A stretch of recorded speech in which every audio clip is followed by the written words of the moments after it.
ہم سمجھتے ہیں کہ اللہ رب العزت ہمیں سن نہیں رہا، ہماری ساتھ ہوئی زیادتی کو دیکھ نہیں رہا، حالانکہ وہ تو پل پل کی خبر رکھتا ہے۔ اللہ رب العزت ہر بات، ہر زیادتی کا جواب دیتا ہے۔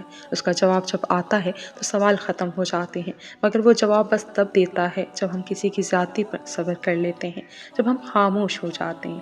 ہاں، وقتی طور پر ہمیں اس کی مصلحتیں سمجھ نہیں آتی، لیکن وقت گزرنے کے ساتھ ساتھ سب سمجھ آنے لگتا ہے۔ وہ نہ سمجھ میں آ سکتا ہے، نہ تصور میں لایا جا سکتا ہے۔ اس کی رحمتیں اور اس کا غضب ہی اس کی پہچان ہے۔ سب سے بڑھ کر یہ کہ اس کی محبت کی کوئی مثال نہیں۔ اس کی محبت اس پھول کی خوشبو کی طرح ہے جسے دیکھا نہیں جا سکتا، بس محسوس کیا جا سکتا ہے۔ جب اسے محسوس کرنے لگو گے تو ساری الجھنیں سلجھنے لگیں گی۔ یاد رکھو، تم اسے بھول بھی جاؤ نا، تب بھی وہ تمہیں نہیں بھولتا۔ قرآن کریم میں اس رب کائنات کی محبت کے بارے میں پڑھو تو عقل دنگ رہ جاتی ہے۔ یا اللہ، اتنی محبت مجھ سے، یا اللہ اس قابل نہیں۔ بے شک جب وہ راضی ہو جاتا ہے تو ساری کائنات جھولی میں لا کر رکھ دیتا ہے۔ بس تم اس کی تسبیح بیان کیا کرو، اپنی ہر مشکل کے لیے اس کے سامنے سجدہ ریز ہوا کرو۔ وہ قدرت مند ہے، ہر شے پر وہ معجزوں کا بادشاہ ہے۔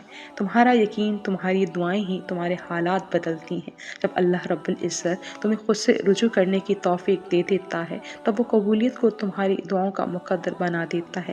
جب تمہاری ہر کوشش ناکام ہو جاتی ہے، تب تمہاری دعائیں ہی تمہیں ان چیزوں تک لے جاتی ہیں جن تک پہنچنے کا تم تصور بھی نہیں کر سکتے۔ پھر تمہاری دعائیں کن سے فیکن تک کا سفر لمحوں میں طے کرتی ہیں۔ پھر اس سے مایوس کیوں ہونا، جس کے علم کے ایک بغیر کوئی پتا نہیں ہل سکتا، جس کے ایک حکم پر کائنات بنا دی گئی، اس کے ایک حکم پر پوری کائنات ختم کر دی جائے گی۔ مایوس تو وہ ہوتے ہیں جن کے پاس اللہ نہیں ہوتا۔ ہمارے پاس تو اللہ رب العزت ہے، یعنی بادشاہوں کا بادشاہ، تمہاری آخری اور واحد مددگار رب الرحمن ہے، جس کا حکم دہکتی ہوئی آگ کو ٹھنڈا کر دیتا ہے، جس کے ایک اشارے پر سمندر خود بخود دو حصوں میں تقسیم ہو کر ہموار راستے کا منظر پیش کرتا ہے، جس کے کن پر بنجر ریگستان میں میٹھے پانی کے چشمے بہنے لگتے ہیں۔ بس تم صبر کرو، اس سے مانگو جس سے مانگ کر کبھی کوئی خالی ہاتھ نہیں لوٹا۔ بس ایک اللہ رب العزت ہی تو ہے جو تمہیں سب کچھ دے سکتا ہے، جو تمہارے نصیب کو تمہاری رضا کے مطابق ڈھال سکتا ہے، جو فرش سے عرش تک ایک ہی اشارے پر سب کچھ بدل سکتا ہے۔ تمہارے رب کو تمہاری خوشی بہت زیادہ پیاری ہے۔ اس بات سے بڑی حیا آتی ہے کہ اس کا بندہ اس سے سوال کرے اور جواب نہ دے۔ اسے پسند ہے جب اس کا بندہ اپنی خالی جھولی پھیلائے اس کے در پر آتا ہے، اسے رو رو کر پکارتے ہوئے اس کی رحمت کا طلبگار ہوتا ہے، اپنی تمام کہی انکہی باتیں اللہ رب العزت سے کرتا ہے اور غیر اللہ کے در پر جانے کے بجائے اپنے حقیقی رب سے فریاد کرتا ہے، تو وہ خوش ہوتا ہے کہ میرے بندے نے تنگی میں مجھے یاد رکھا اور میری ذات اقدس پر کامل یقین رکھا۔ وہ تم سے بے انتہا محبت کرتا ہے۔ اس کی محبت کو یہ بات گوارا نہیں کہ اس کا بندہ تکلیف میں مبتلا ہو، اس کی تکلیف کو راحت میں بدلنے کا سامان نہ کر سکے۔ سنو، جو تم ٹوٹ کر بکھر جاتے ہو تو دل کو کوئی شے قرار نہیں دیتی۔ بے چینی، بے سکونی جان لینے لگتی ہے، زندگی بے مقصد سی لگنے لگتی ہے، جب تمہیں ایسا لگتا ہے کہ وقت جیسے تھم سا گیا ہے، غم کے بادل ہر سو منڈلاتے نظر آتے ہیں، جیسے خوشیاں اور آسانیاں دل کا راستہ بھول بیٹھی ہوں۔ جب تم ایک ہجوم کے ہوتے ہوئے بالکل تنہا محسوس کرتے ہو، تب ہی وہ ذات اقدس تمہارے ساتھ ہوتی ہے اور تمہارے لیے آسانی و خوشیوں کی تدبیر کر رہی ہوتی ہے۔ اس لیے اس نے فرمایا دیا ہے، جہاں کہیں بھی ہوگے تم مجھے اپنے ساتھ پاؤ گے۔ اس سے بڑھ کر اس کا وعدہ ہے کہ وہ اپنے بندے کو اس کی برداشت سے زیادہ نہیں آزماتا۔ تو پھر کیسے ممکن ہے کہ تم غمگین ہو وہ راحتوں کا سامان نہ کرے، تم درد میں مبتلا ہو اس درد کی دوا نہ کرے، تم نا امید ہو اور وہ امید کی نئی وجہ پیدا نہ کرے۔ یاد رکھو، وہی رب ہے جو تمہارے نا امید ہو جانے پر خوشخبری دینے والی ہوائیں چلاتا ہے، اس لیے تمہیں اپنی رحمت کے معجزے دکھائے اور تمہارے بنجر دل کو پھر سے اپنی محبت سے آباد کرے گا۔ کیا تم نے سنا نہیں؟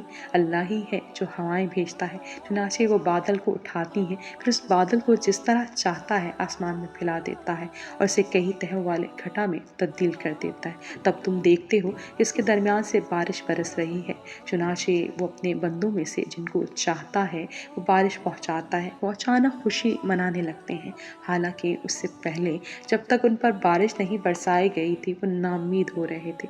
اب ذرا اللہ کی رحمت کے اثرات دیکھو کہ وہ زمین کو اس کے مردہ ہونے کے بعد کس طرح زندگی بخشتا ہے۔ حقیقت یہ ہے کہ وہ مردوں کو زندہ کرنے والا اور ہر چیز پر پوری طرح قدرت رکھنے والا مالک ہے۔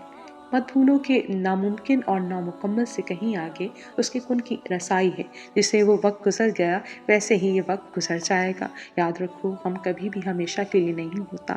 آزمائش کا دورانیہ لمبا ہو سکتا ہے لیکن مستقل نہیں۔ آج دکھ ہے تو کل سکھ کا سویرا بھی ضرور طلوع ہوگا۔ صبر ہو اور اجر نہ ہو، یہ کہاں لکھا ہے؟ اور تمہارا غم اتنا ہی عارضی ہے جتنی کہ یہ دنیا جس سے ملا ہے، اور یہ تو اللہ رب العزت کا وعدہ ہے کہ ہر مشکل کے ساتھ آسانی ہے، اور اس کے وعدوں سے زیادہ سچا کوئی نہیں ہو سکتا۔ پھر ہر مسئلہ، ہر فکر، ہر پریشانی اس کے حوالے کر دو، اس یقین کے ساتھ کہ کوئی نہ کوئی حل ضرور نکلے گا، اور پھر تم اس کی محبت اور رحمت کے جلوے دیکھو گے۔ جب مشورہ اللہ رب العزت سے مانگا جاتا ہے تو مشورہ بھی ملتا ہے اور غیبی مدد بھی۔ تم ابھی یہ سوچ رہے ہو کہ سارے راستے بند ہو گئے، مگر تم یہ نہیں جانتے کہ تمہاری دعائیں نیا راستہ بنا سکتی ہیں۔ تمہاری ایک دعا تمہیں کہاں سے کہاں لے جا سکتی ہے۔ تمہیں اگر اس بات کا اندازہ ہو جائے تو تمہاری کوئی بھی سانس دعا سے خالی نہ جائے۔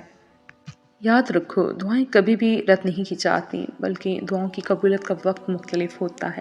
اس لیے تمہیں صبر کرنا ہے، اس وقت کے آنے تک، اور یقین رکھنا ہے جب بھی آئے گا تمہارے حق میں بہتر بن کر آئے گا۔ اس انتظار کا پھل کبھی تمہیں مایوس نہیں کرے گا جو تم نے اللہ رب العزت کی رضا کے لیے کیا، اور تمہیں کبھی بھی ان فیصلوں پر پچھتانا نہیں پڑے گا جنہیں تم نے اللہ رب العزت کے حوالے کر دیا۔ تمہاری آہیں، تمہاری سسکیاں کبھی خالی نہیں جائیں گی۔ یہ حالات مشکل ہیں، مگر اللہ رب العزت کی مدد ہمیشہ تمہارے ساتھ ہے۔ تم اکیلے نہیں ہو، تمہیں چاروں طرف سے گھیرے ہوئے ہیں۔